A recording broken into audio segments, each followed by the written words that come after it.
ये है talks news network और आप देख रहे हैं पॉलिटॉक्स, राजनीति का कच्चा चिट्ठा।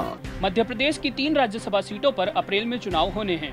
प्रदेश विधानसभा में कांग्रेस और बीजेपी दोनों पार्टियों के संख्या बल को देखते हुए एक सीट दोनों पार्टियों के खाते में जाती दिख रही है, लेकिन तीसरी सीट पर मुकाबला घमासान होना तय है। दरअसल मध्य प्रदेश विधानसभा में कुल विधायकों की संख्या 231 है। दोनों पार्टियों के पास मौजूद विधायकों की संख्या में ज्यादा अंतर नहीं है। कांग्रेस के पास 115 तो बीजेपी के पास 108 विधायक हैं। यहाँ कमलनाथ की कांग्रेस सरकार बसपा के 2 विधायकों की बैसाखी पर टिकी है।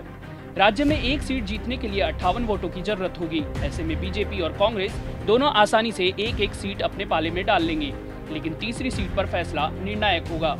बताया जा रहा है कि कांग्रेस ने इस सीट से पूर्व केंद्रीय मंत्री ज्योतिरादित्य सिंधिया को राज्यसभा भेजकर उनकी नाराजगी को दूर करने का मन बनाया है।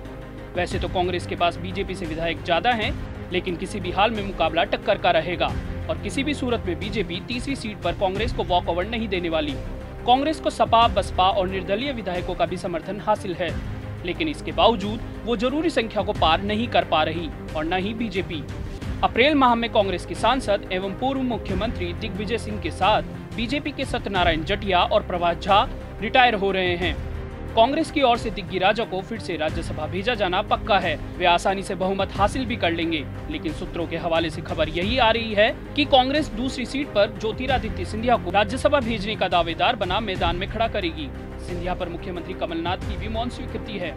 वहीं लोकसभा चुनाव हार चुके ज्योतिरादित्य सिंधिया भी हर हाल में अपने आप को राज्यसभा में देखना चाहते हैं, लेकिन उनकी राह इतनी आसान नहीं होगी, क्योंकि एक सीट जीतने के लिए कांग्रेस के पास कुल 56 विधायकों का समर्थन शेष रहेगा, यानी बहुमत से 2 वोट कम।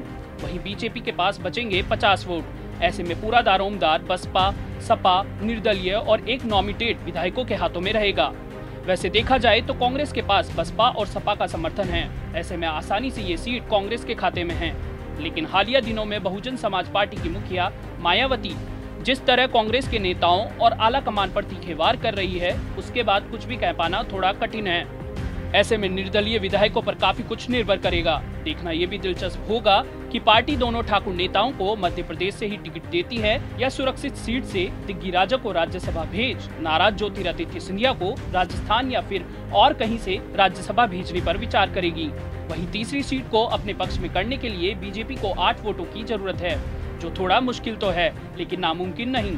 अगर भाजपा कुछ तोड़फोड़ करती है या क्रॉस वोटिंग कराने का प्रयास करे तो मामला उलझ सकता है। देखना ये भी रोचक होगा कि बीजेपी सत्यनारायण जटिया और प्रभात झा में से ही किसी को रिपीट करती है या किसी नए नेता को उम्मीदवार बनाती है। पॉलिटॉक्स ब्यूरो, मध्य प्रदेश। ये है टॉक्स न्यूज नेटवर्क और आप देख रहे हैं पॉलिटॉक्स, राजनीति का कच्चा चिट्ठा।